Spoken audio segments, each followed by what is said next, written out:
رجب.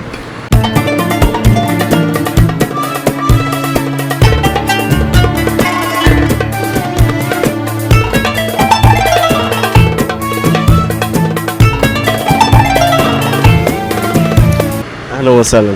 هسألك سؤال كده بسيط، لو خيروك مثلا تسيب الكون كله وتختار شخص واحد، هيكون مين وليه؟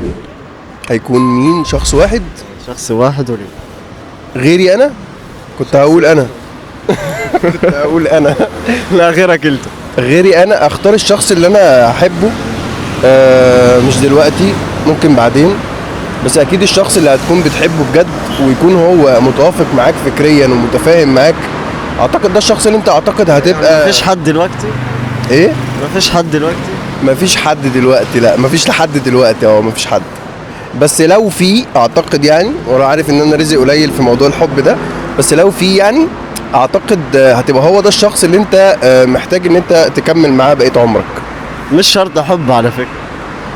هو الحب بالنسبة لي مختلف شوية، يعني ان انت تبقى متفاهم مع الشخص وحاسس بامان وثقة معاه وفي كيمياء بينكم، اعتقد ده اهم بكتير من اللاف لافا والانبهارات وحب من بداية المفاجآت والحاجات دي كلها.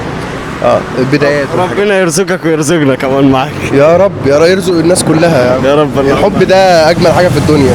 فعلا اتشرفتنا النهارده. شكرا حبيبي. ولاء حافظ، صحفية. اهلا وسهلا.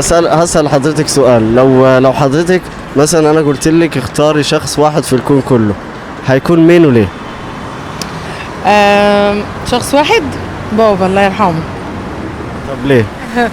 بالنسبة لي قدوة، كل حاجة أنا بقتدي بيه في حياتي العملية وحياتي الشخصية وحياتي كلها، فهو قدوتي يعني. فعلا الاب يعتبر يعني هو اللي وصلنا لكل حاجه. طبعا طبعا الله يرحمه.